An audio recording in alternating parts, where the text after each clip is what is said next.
In the quiet town of Maple Hollow, where the trees whispered secrets through their rustling leaves, there stood an old Victorian house at the end of Pine Street. For years, children crossed the street to avoid walking too close, and adults spoke of it in hushed tones, saying it was just an old place, though their nervous glances told a different story. The house had been empty for decades until the Bellamy family moved in one autumn. Mr. and Mrs. Bellamy, along with their 10-year-old daughter Ellie, were enchanted by its antique charm. "Just needs a little love," Mrs. Bellamy said as they carried boxes inside.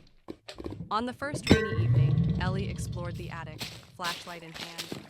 Dust hung in the air like mist, and the wooden floor creaked with every step. She found old furniture covered with sheets, trunks filled with yellowed books, and, in the farthest corner, a worn rocking chair facing the wall. In the chair sat a porcelain doll. It wore a faded blue dress with lace trim and had hair made of real brown curls.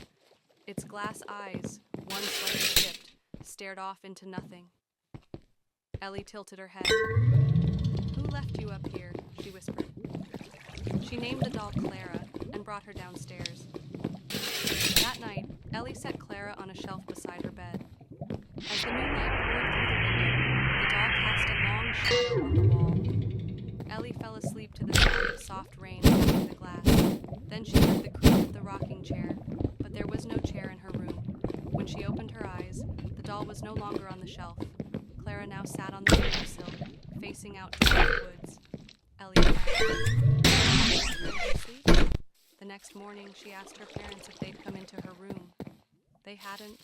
Strange things began happening. Toys moved during the night. Ellie would find her books stacked into pyramids.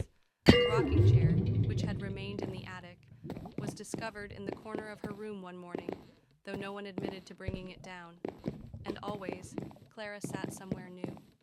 One day, Ellie asked the librarian about the house's history. The librarian's face grew pale. "That house belonged to the Westmore family," she said. "Their daughter, Clara, vanished over 100 years ago.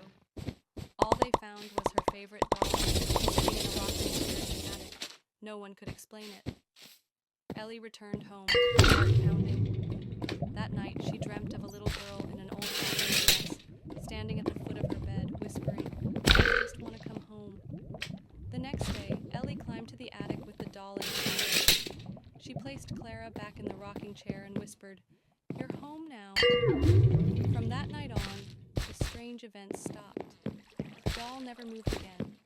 But sometimes, when the wind howls and the house settles, you can hear the faint creaking of a rocking chair from the attic, and a soft, content sigh. No one has disturbed Clara since.